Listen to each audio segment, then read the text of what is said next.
Welcome back to the shop, my friends. Today we're going to be working on a new project. We're going to be making something to add some excitement to your next family game night or Dungeons & Dragons session.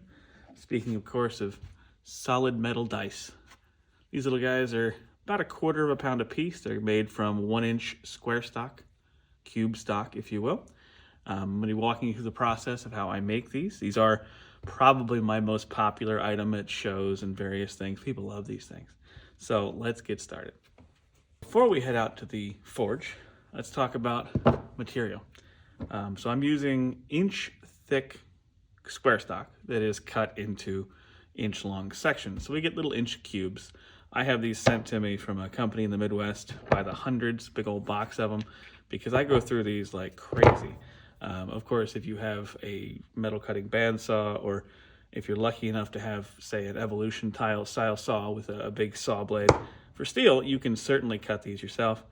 I suppose you could do them with a hacksaw, but be prepared to have that take a little while. So we start with these, and what we're going to do is take a round punch, something like this, and we're going to mark out where our final punch marks are going to go to make the pips on the dice. It's an important step. It's one additional step in the process, but believe me, it makes a big difference. So let's get that set up and I'll show you how that's done.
With after that is a bunch of pre-marked dice blanks. Our next step is we're going to take these over to the forge. We're going to get them nice and hot and forge down all the edges. Get them nice chamfer so they're a little bit easier to handle. They don't damage your surface quite as much when you're rolling them on a table you care about. And I think it makes them look nicer. You saw me punching these. I was using our first rendition dice here. We had them quite a bit larger. They're about 1.25 inches versus 1 inch in size. They're 1/2 pound a piece, and frankly, they're just a bit too unwieldy, but they keep me on track. As I'm punching these, I'm rotating to make sure that I know where I'm supposed to be. You can, of course, say every opposite side is equal to 7, so 4, 3, 1, 6, 2, 5, but I need some help. I need something to tell me where I'm supposed to be. So let's get these over to the forge and get started.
of nicely chamfered little dice blanks. Our next step, of course, is to punch in the pips themselves.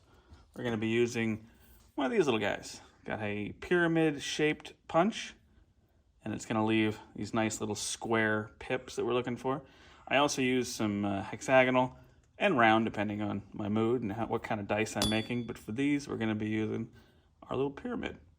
So let's get these heated back up and get that started.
And all forged.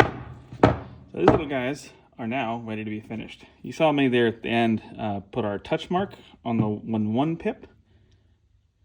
Adds a nice little bit of where it came from and where it's going. So our next step is to finish these guys. We're going to take these over to the wire wheel and brush them down real good, and then put a coat of beeswax on them, and they'll be ready to go. So let's head over there and get that done.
Well, my friends, that concludes the how-to on turning these into these.